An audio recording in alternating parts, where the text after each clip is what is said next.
everybody, welcome back, and today I have a $550 PC build that you can easily replicate. Now in this build I did run into a couple issues with some of the parts that I had originally ordered that I will discuss later in this video, so make sure you stick around and let's get started with the build.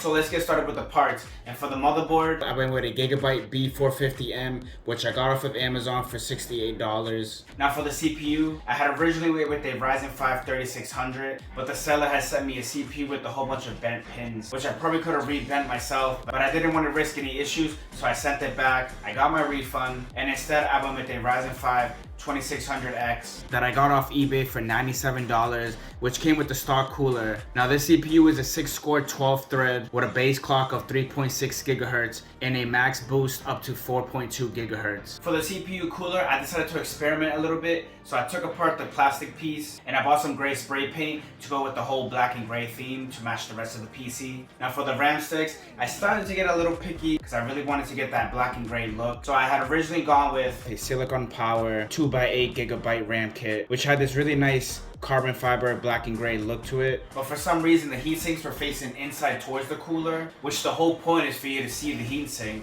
So instead I went with this Team Group T-Force. It came in this really nice gray finish and looks a lot better than the last RAM sticks. And now for the storage, I went with the Team Group 512 gigabyte NVMe M.2. And now that we have all the main parts, let's get to building.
Now the PC case I went with was a MuseTech Micro ATX, which came with 5 ARGB pre-installed fans. The case does come with a RGB button, which can control all the lights and the functions. To get this PC all powered up, I went with the EVGA 500 watt. So I couldn't find any gray vinyl wrap, so my girlfriend came up with the best idea and said, why don't you spray paint it? And that's exactly what I did, and that way I don't have to try to match the rest of the PC. And not to say the best for last is the graphics card.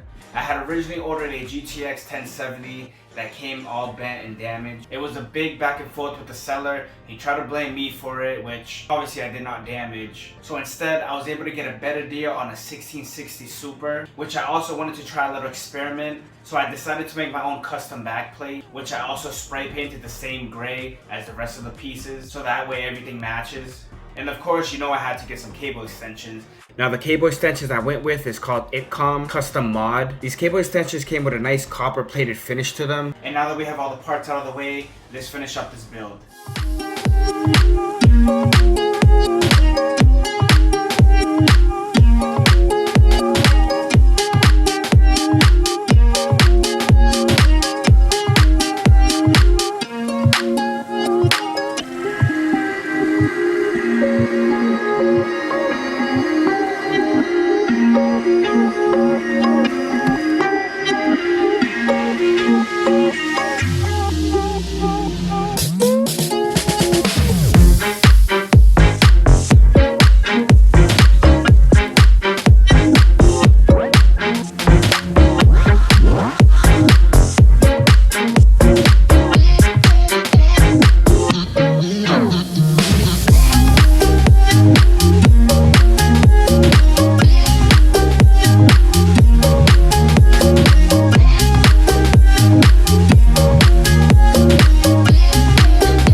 wrap up this video, I just want to give a quick tip. As you can see, I ran into a couple issues ordering parts. So whether you're buying new or used, I always suggest to thoroughly inspect and make sure all your parts are working. Because you got places like Mercari that only give you 3 days to inspect and make sure all your parts are working. But as always, if you enjoyed this video, hit that like button. And if you want to see more PC builds, hit the subscribe button. Thank you for watching.